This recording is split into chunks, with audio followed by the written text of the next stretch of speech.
Assalamualaikum warahmatullahi wabarakatuh. Perkenalkan, nama saya Adelina Rahmawati Tias. Saya nomor presensi 01 NIM 3419101 dari kelas akuntansi 3B. Di sini saya akan mempresentasikan tentang 10 standar audit. Yang pertama-tama, ketika hendak menjalankan sebuah audit dalam perusahaan, harus menerapkan pedoman audit atas laporan keuangan yang ada.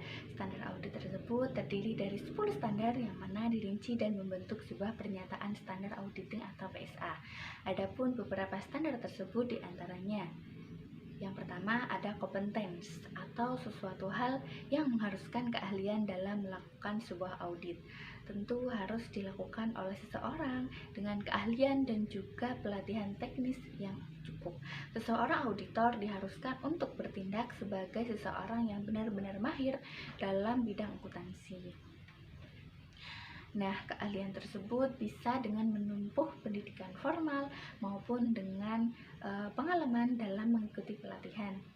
Adapun bentuk pelatihan yang ada mencakup sebuah pelatihan kesadaran untuk mengembangkan keterampilan dalam berbisnis maupun kegiatan perusahaan.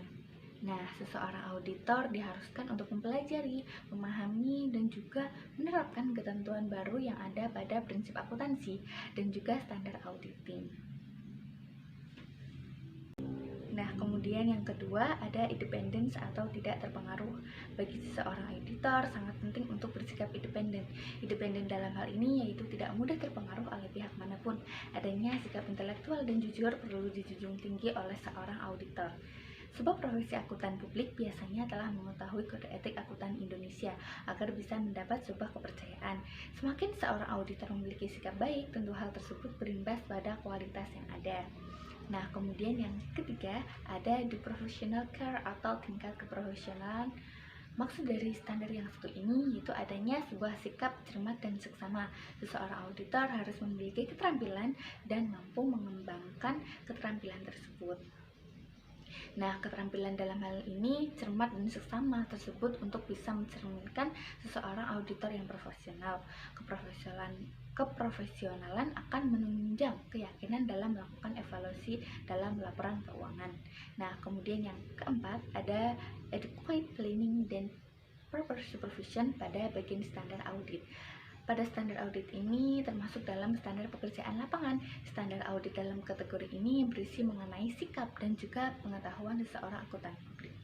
Tentunya hal ini bersangkutan dengan skill yang ada.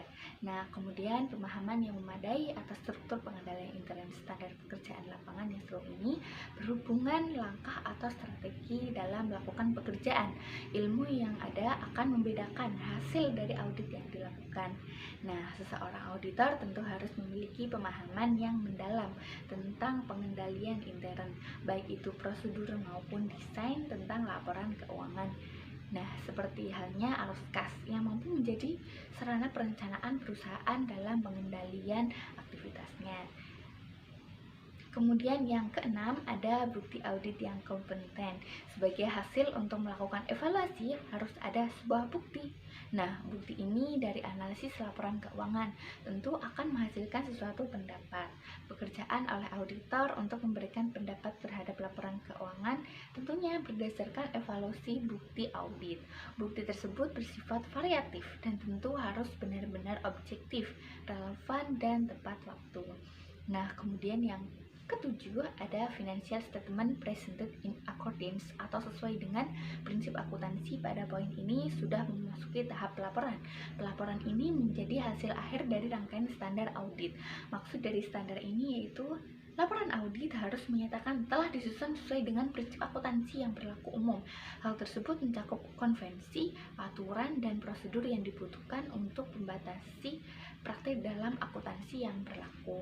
Nah, kemudian yang kedelapan ada konsistensi in the application atau harus konsistensi Hasil laporan auditor tentu harus menunjukkan apabila ada ketidakkonsistenan penerapan prinsip akuntansi. Nah, adapun tujuan dari konsistensi ini yaitu untuk memberikan jaminan daya banding terhadap laporan keuangan. Tujuan dari konsistensi ini untuk mengungkapkan perubahan yang terjadi dalam laporan keuangan. Hal ini ditulis dalam sebuah paragraf penjelasan dalam laporan keuangan yang ada. Nah, kemudian yang kesembilan, ada isi laporan harus dipandang memadai dan mencakup semua hal mengenai standar audit.